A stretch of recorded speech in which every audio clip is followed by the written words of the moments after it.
There was a couple of successful programs that I've seen when touring around Europe, and one of those was, of course, the one I knew best, what the BPI France did. Paul-François, maybe you can talk to us about the BPI France? Yes, with pleasure. I get some slides. So sorry about that, Taro, but I will make on floor. So BPI France is a brand new bank, public bank. It's a merger of different French entities. It's a bank dedicated to small and medium companies. It's a medium company because it's 2,000 people, young people. Average years of employees is 34 years. The CEO is Nicolas Dufour, was former deputy CEO of Capgemini.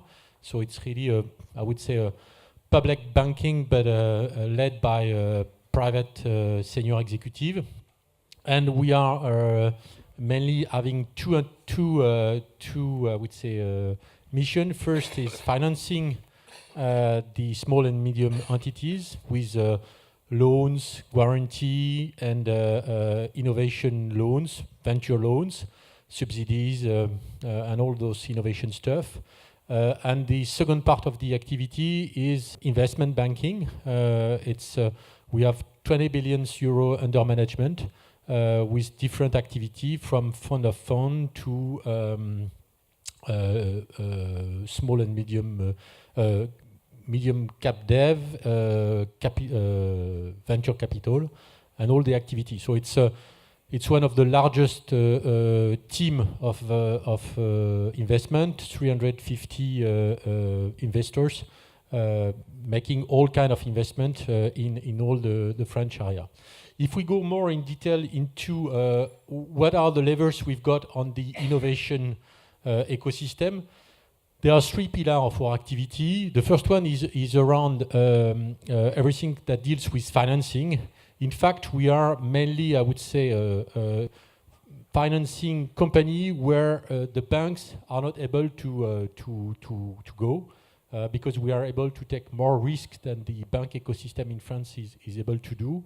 Mainly because also the state gives us some money to make those risks available and to be able to do the job of, I would say, some business angel, for example, in the US, or exactly like what is done in Israel with the chief scientist officer, where clearly we are there to make, on a more bottom-up approach, create and finance the very early stage companies.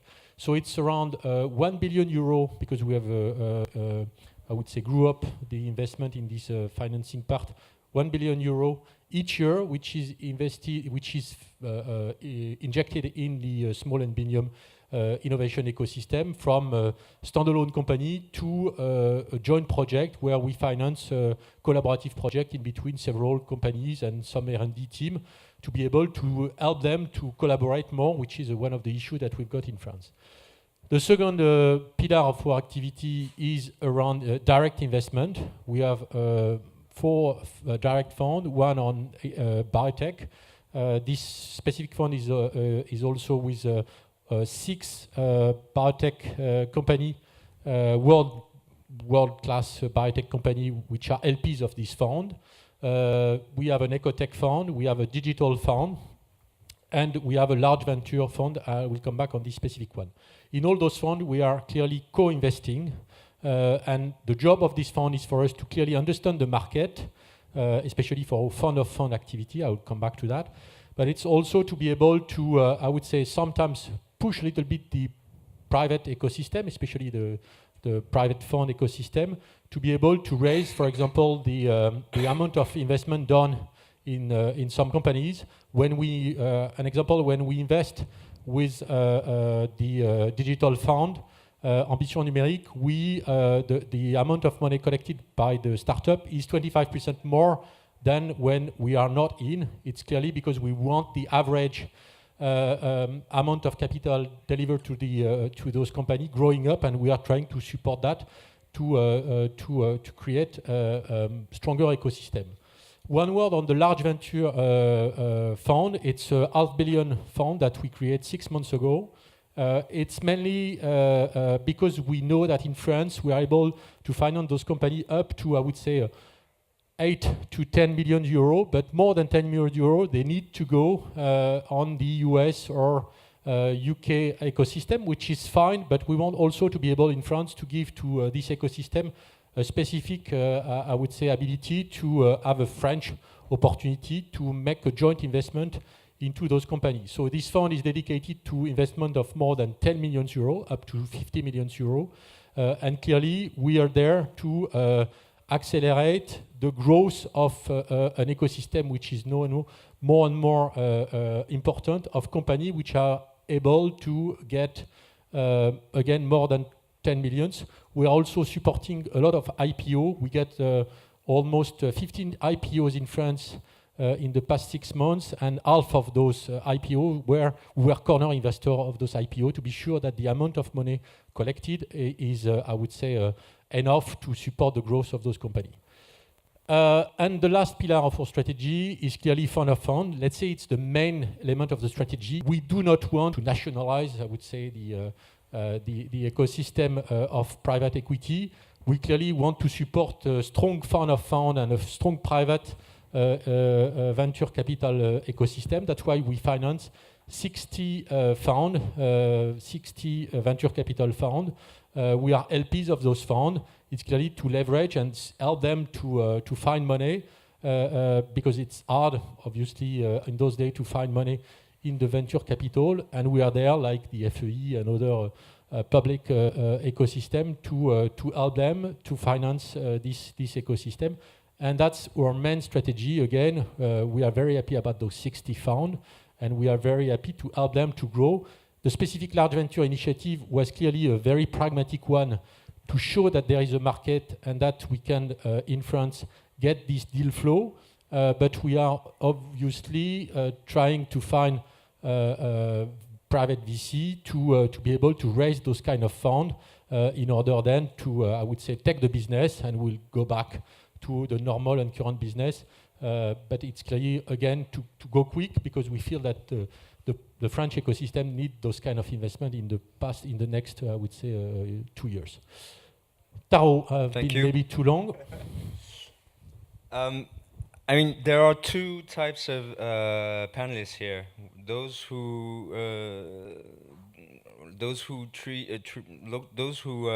bridge the seed investment equity gap, right? And more in your case, José. And those who have, let's say, a comprehensive strategy on improving the industry. And this is your role, right, David? Hello. Yeah, indeed. So do you think that the EIF is a European BPI? Yeah, indeed. I think BP is a French EIF. Each way, okay. closing the two sides.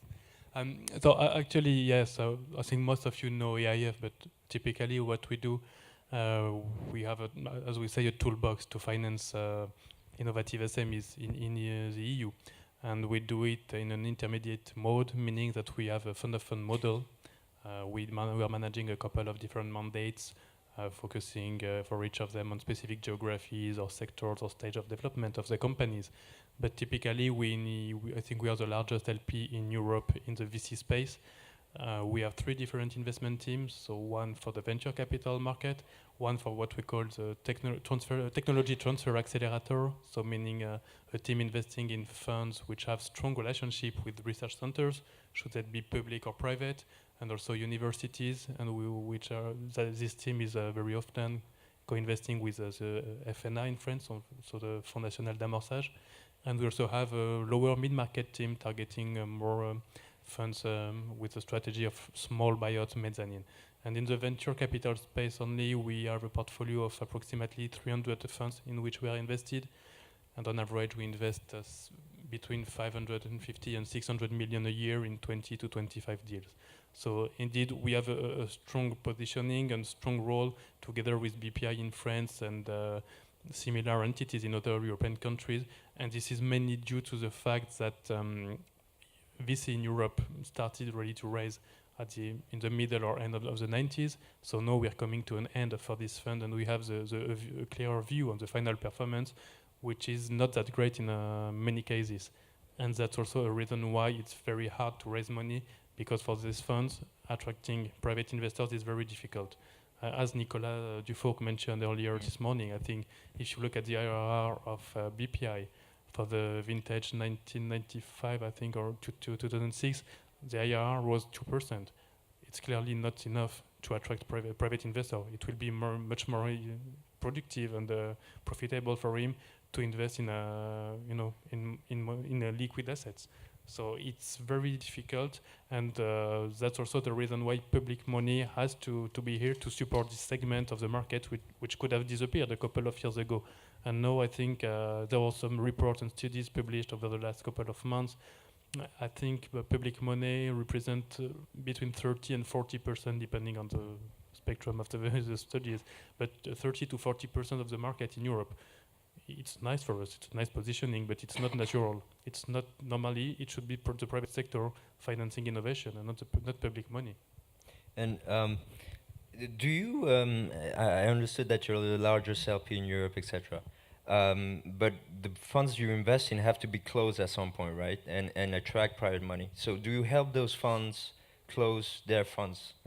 No, typically, when we invest in a fund, we always define and agree with the manager on a minimum fund size, meaning that combining with our commitment, they should be able to attract additional investors. Should it be public or private, but ideally many private investors. But then we for sure help them to reach this minimum fund size, which would allow them to be able to invest operationally, investing, and also to be viable, because once we make an agreement on a specific fund size, it's always to have the fund and the management company viable.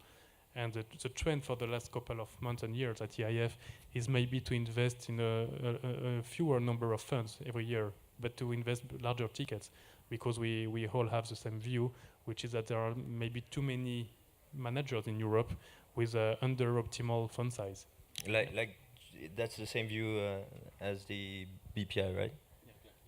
Yeah, so the trend is much more to invest maybe larger tickets, but in a smaller number of teams, to allow them to have at least a multinational strategy and to be able to support their invested companies for a longer period of time. No, but I think we are fully aligned, and we were in New York with Nicolas a few weeks ago, and clearly we see the ecosystem moving, and when we look to the US ecosystem, we clearly see that the numbers of funds we need to take care about that, because if it's too fragmented, then there are issues. We also see more and more fund going from early stage to late stage with a large fund, and they are able then to follow the company and to create value all alongside on that. They are more and more specialized on vertical investment. So that's clearly where, again, very aligned with the IEF. We want to shape the French ecosystem. Again, we are lucky because we get those 60 funds, so it's a good stuff to make it on this large ecosystem. But clearly, we need to move to the next stage, to this French VC ecosystem, and that's something we're going to do in the coming years. Okay, maybe a last question on the EIF. In the coming years, how much money are you going to invest in European funds? We don't know. Actually, it depends on the quality of the pipeline we receive. Because in average, we invest in 20 to 25 deals a year. But what people maybe don't know is that we receive maybe almost 180 proposals a year.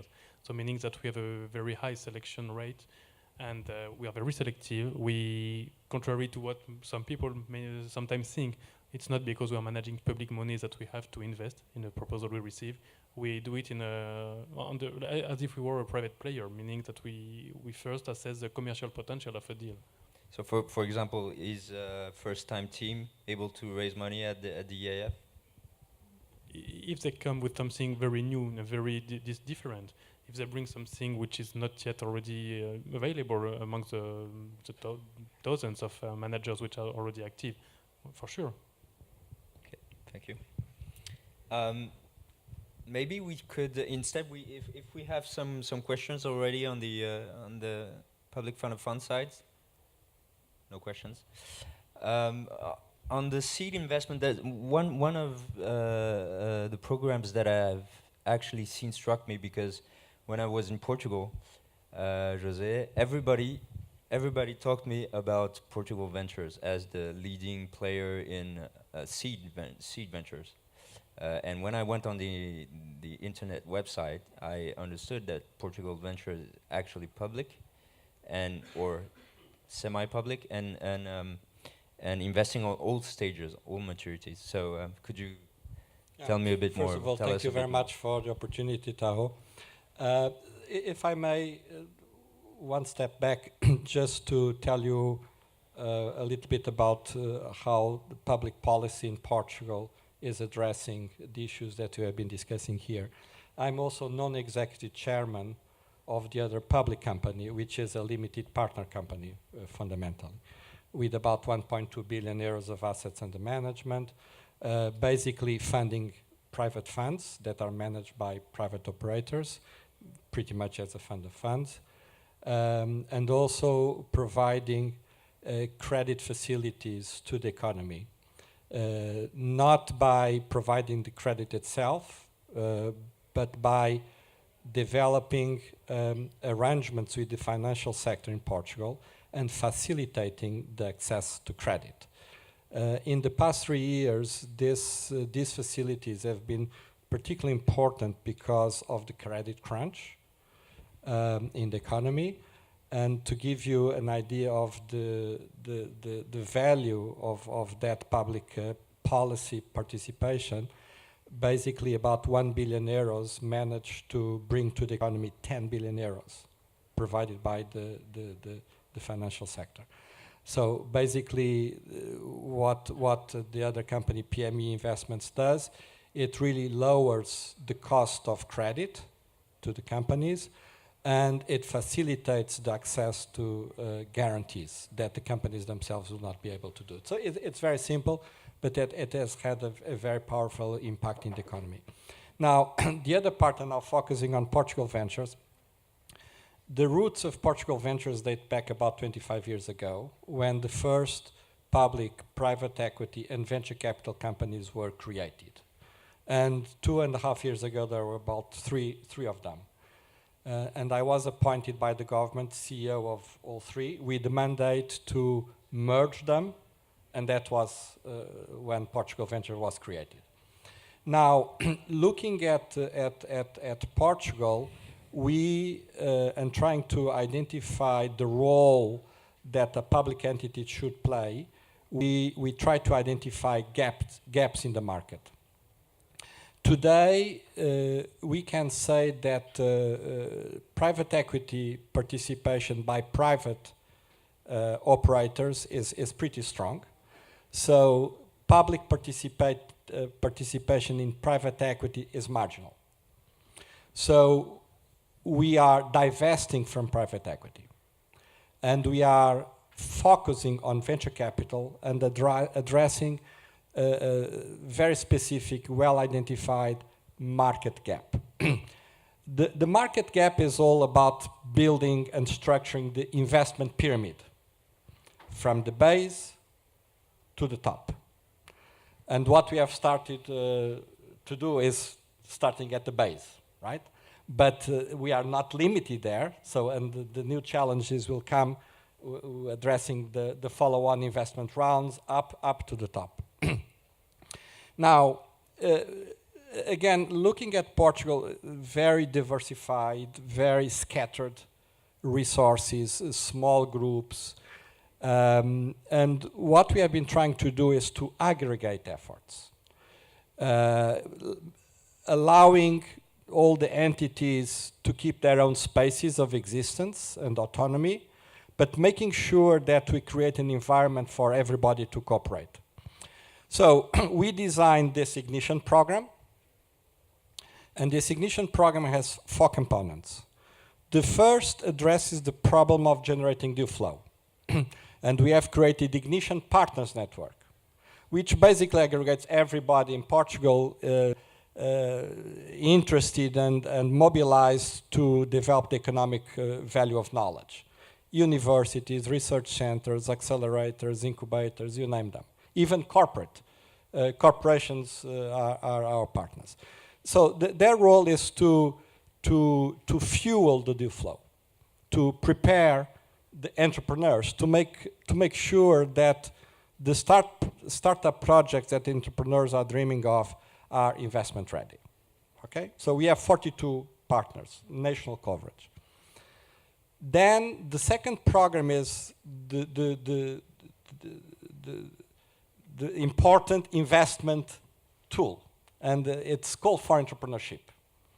And basically, it's a program that's the one that I heard everywhere. Yeah, it's called of course, because that's where it brings money to the startups.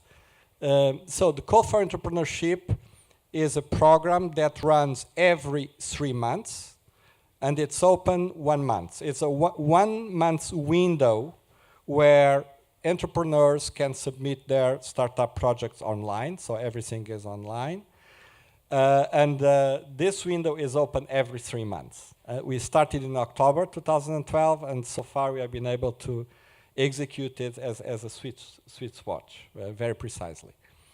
Now, the way we manage the program is the proposals that are received are screened internally. The ones that we believe are ready for evaluation go to evaluation panels with a very strong international participation.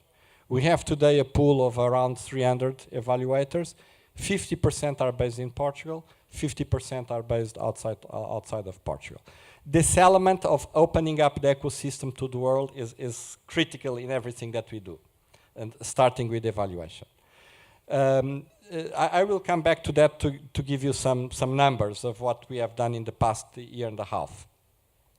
The third element of the program is what we call the acceleration and innovation hubs in the world. The idea is very simple. I mean, we have to realize that in Portugal today, we still don't have the fantastic ecosystems, innovation, entrepreneurial ecosystems that we find around the world.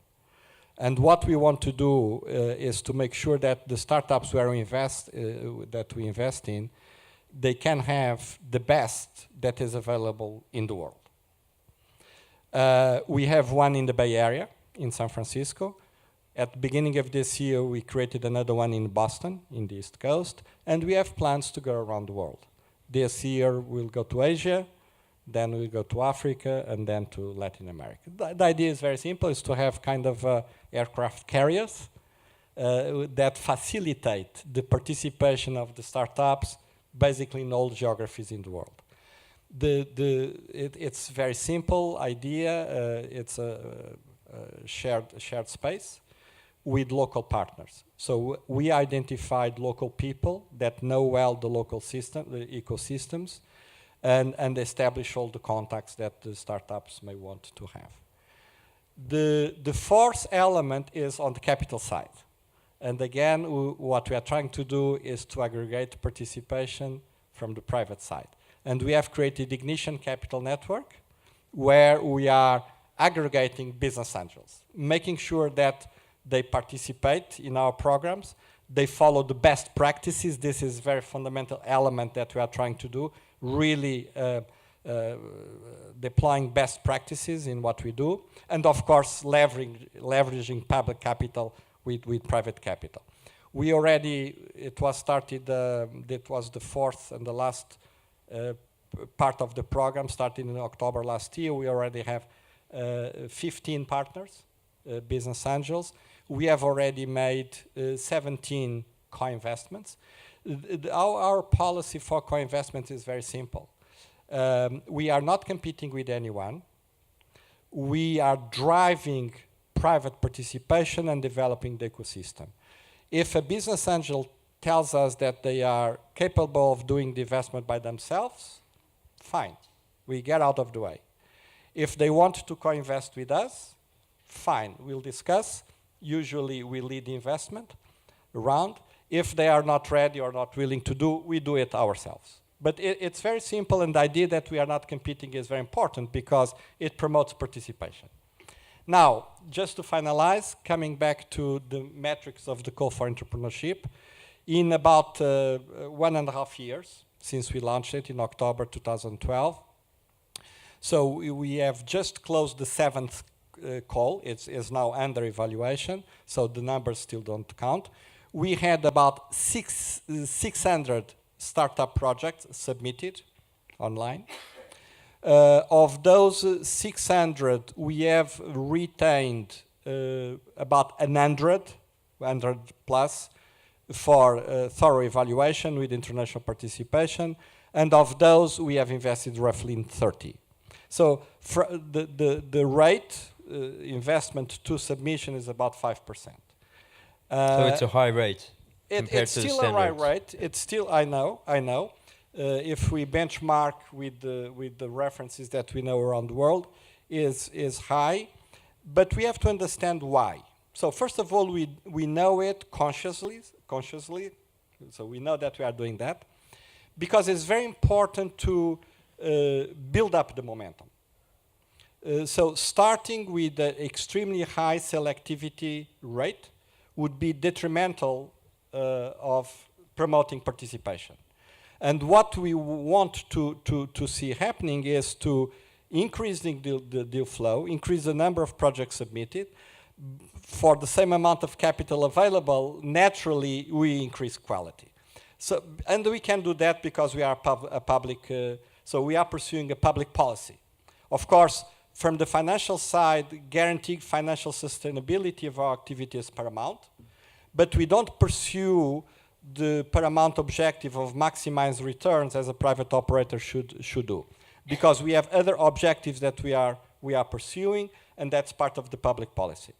Now, what we also, so metrics, so 600, 100, and about 30 invested, about €500,000 of average investment ticket. So it's a little bit seed plus. We can go up to €1 million.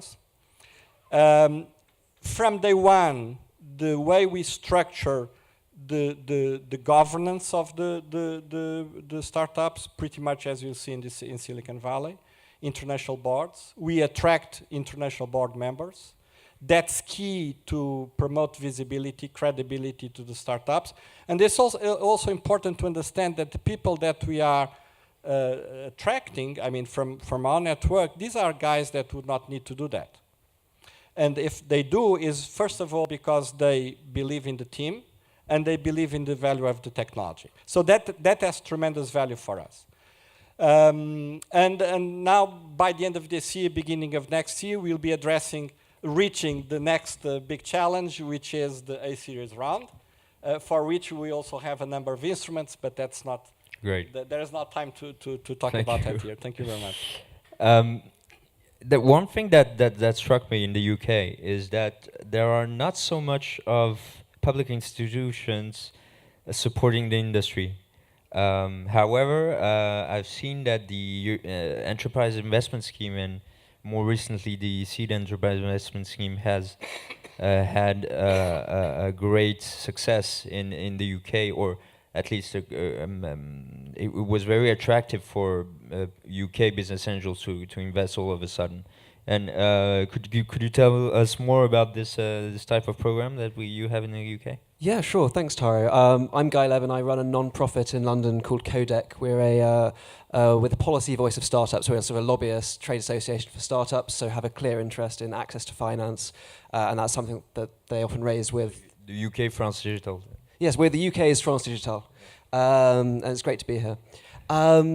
So the UK public policy approach is rather different. It's I think there's a long history in the UK of opposition to the idea of sort of picking winners, of putting public sort of equity funding into industry.